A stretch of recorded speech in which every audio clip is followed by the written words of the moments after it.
ডাঙৰৰ পৰা ডাঙৰ ষ্ট্ৰেছ টেনশ্যন কেনেকৈ নাইকিয়া কৰিব পাৰিব আজি আমি শিকিম এই ভিডিঅ'টোত।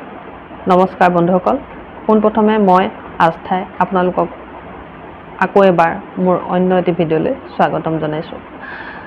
আজিৰ যুগত বন্ধুসকল আটাইতকৈ ডাঙৰ বেমাৰটো কি জানেনে? সেইটো হৈছে চিন্তা। হয়, ঠিকেই শুনিছে। চিন্তা এনেকুৱা এটা বেমাৰ যাৰ জৰিয়তে অৰ্থাৎ যাৰ দ্বাৰা বাকী অন্যান্য বেমাৰৰ সৃষ্টি হৈ আছে। কনষ্টেণ্টলি পইচা কেনেকৈ বেছিকৈ ইনকাম কৰিব পাৰি, আৰ্ণ কৰিব পাৰি তাক লৈ চিন্তা। কেনেকৈ নিজকে ভাল দেখাব পাৰি তাক লৈ চিন্তা। কেনেকৈ বিভিন্ন ঠাইত ফুৰিব পাৰি তাক লৈ চিন্তা। নিজৰ ফেমিলিটোৰ কথা ক'বই নালাগে। ফেমিলিৰ যিবিলাক এক্সপেক্টেশ্যন আছে সেইবিলাক লৈও চিন্তা। ল'ৰা ছোৱালীৰ ফিউচাৰক লৈও চিন্তা। মুঠতে চিন্তা আৰু চিন্তা। এই চিন্তাৰ প্ৰভাৱ ইমানেই বেছি হৈছে যে ইয়াৰ প্ৰভাৱ ডাঙৰৰ ওপৰতো দেখা পোৱা যায়েই, লগতে ল'ৰা ছোৱালীৰ ওপৰতো ইয়াৰ প্ৰভাৱ দেখা পোৱা যায়। ল'ৰা ছোৱালীয়ে এক্সামত ভাল ফলাফল দেখাব পাৰিবনে নাই তাক লৈ চিন্তা। এগৰাকী গৃহিণীৰ ক্ষেত্ৰত তেওঁ গোটেই দিনভৰ কাম কৰি থাকে, ৰন্ধা বঢ়াত ব্যস্ত, ঘৰ চম্ভালাত ব্যস্ত, ল'ৰা ছোৱালী লালন পালন কৰাত ব্যস্ত, তথাপিও তেওঁ সন্মান নাপায় তাক লৈ চিন্তা।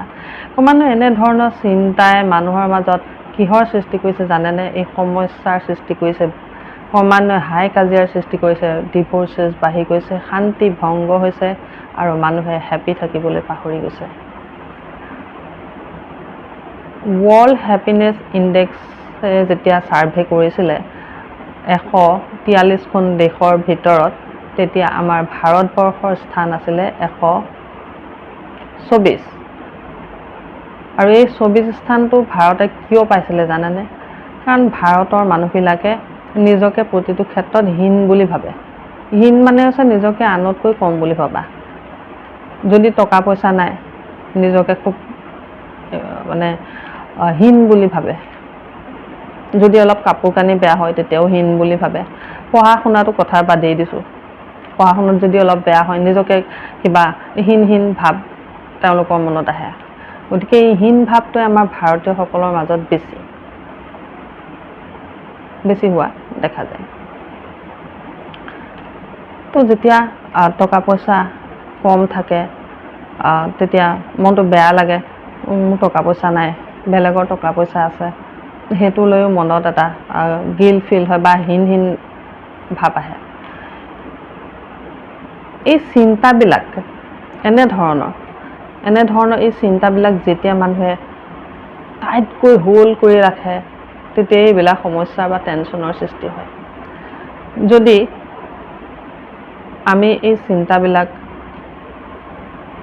টাইটকৈ নাৰাখোঁ তেতিয়া চাবচোন, নৰ্মেলকৈ যদি ৰাখোঁ আমাৰ ইমান আচলতে টেনশ্যন ভাৱটো নাহে। আজি এই মেথডটোৱে আপোনালোকক এইটোৱে শিকাব, আৰু এই মেথডটোৰ নাম হৈছে চেতনা মেথড। চেতনা মেথডে এইটোকে শিকাব যে কেনেকৈ আপুনি আপোনাৰ মাইণ্ডত চলি থকা টেনশ্যনখিনি কেনেকৈ পলকতে দূৰ কৰিব পাৰিব, আপুনি টেনশ্যন ফ্ৰী হ'ব পাৰিব।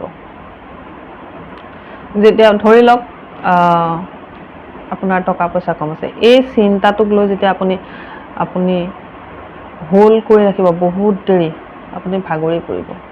সেই চিন্তাটোকে যদি বাৰে প্ৰতি ভাবি থাকে, বা যদি আপুনি ভাবে যে মোক এতিয়াই বহুত পইচা লাগে, এতিয়াই লাগে, বহুত পইচা লাগে, এইটো কথাকে যদি আপুনি ভাবিয়ে থাকে তেন্তে আপুনিতো বহুত টেনশ্যনত পৰি যাব, সমস্যা বাঢ়ি যাব।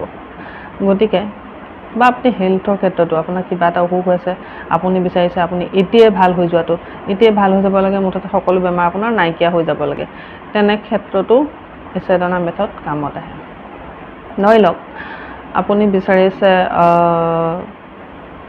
আপোনাৰ বৰ্তমান ধৰক কিবা অসুখ হৈ আছে আৰু আপুনি বিচাৰিছে যে আপোনাৰ বেমাৰটো ভাল হৈ যোৱাটো। চেতনা মেথডে কি হয়, এনেকৈ মুঠিটো ধৰি থাকে হা, এইটো আপোনাৰ মুঠিটো হাতৰ। চেতনা মেথডে 3টা কুৱেশ্যন সোধে, অৰ্থাৎ প্ৰথম কুৱেশ্যনটো যে আপোনাৰ বৰ্তমান যিটো অসুখ হৈ আছে সেইটো আপুনি ভাল হৈ যোৱাটো বিচাৰেনে, এলাউ কৰেনে ভাল হৈ যোৱাটো, তেতিয়া আপোনাৰ অন্তৰাত্মাই কি উত্তৰ দিব? য়েছ, বিচাৰোঁ। নেক্সট কুৱেশ্যনটো সুধিব নিজক, মই সঁচাকৈয়ে ভাল হৈ যোৱাটো বিচাৰিছোঁনে? তেতিয়া আপোনাৰ অন্তৰাত্মাৰ পৰা এটা উত্তৰ আহিব, য়েছ, নিশ্চয় বিচাৰিছোঁ। হাতটো এনেকৈ কৰিব। কেতিয়া, থাৰ্ড কুৱেশ্যনটো, কেতিয়া সুধিব নিজক, তেতিয়া আপোনাৰ অন্তৰাত্মাই ক'ব এতিয়াই, ড্ৰপ কৰি দিব। চাবচোন, কৰি চাব। এইটো এতিয়া আপোনালোকে ভাবিব এইটো কি শিকাইছে, এইটো একো বুজি পোৱা নাই। আপুনি এনেদৰেও বুজিব পাৰে যে আপোনাৰ টেনশ্যনটো কিহক লৈ।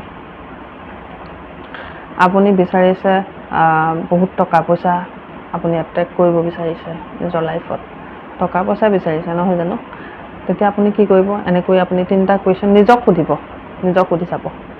মুঠিটো এনেকৈ কৰিব, চকুকেইটা মুদি পেলাই ক'ব, মই সঁচাকৈ বহুত পইচা জীৱনত বিচাৰোঁনে? আপোনাৰ অন্তৰাত্মাই কি উত্তৰ দিব? য়েছ। নেক্সট কুৱেশ্যনটো সুধিব, সঁচাকৈয়ে বিচাৰোঁনে মই বহুত পইচা মোৰ লাইফত? আপোনাৰ অন্তৰাত্মাৰ পৰা উত্তৰ আহিব, য়েছ। থাৰ্ড কুৱেশ্যনটো সুধিব, কেতিয়া?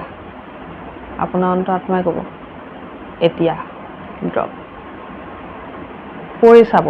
এইটো কোনো ধৰণৰ ছাইড ইফেক্ট থকা বা এনেকুৱা ধৰণৰ কোনো কথা নহয়, এই এটা প্ৰেক্টিচ। এইটো প্ৰেক্টিচ হয়, প্ৰেক্টিচ কৰিলেই গম পাব আপুনি। আপোনাৰ টেনশ্যন বোলা বস্তুটো তৎক্ষণাত ৰিলিফ পোৱা যেন লাগিব টেনশ্যনৰ পৰা। কৰি চাব। এইটো সাধাৰণ হ'ব পাৰে, কিন্তু ইয়াৰ ভেলু কিন্তু বহুত বেছি। ইয়াক কোৱা হয় চেতনা মেথড। আপোনালোকে গুগলত ছাৰ্চ কৰি বস্তুটো পঢ়িব পাৰে। ধন্যবাদ। ভিডিঅ'টো যদি ভাল লাগিলে লাইক কৰিব, শ্বেয়াৰ কৰিব আৰু মোৰ চেনেলটো সকলোৱে ছাবস্ক্ৰাইব কৰিব, যাতে মই আপোনালোকৰ কাৰণে ভাল কণ্টেণ্ট লৈ আহিব পাৰোঁ। ধন্যবাদ।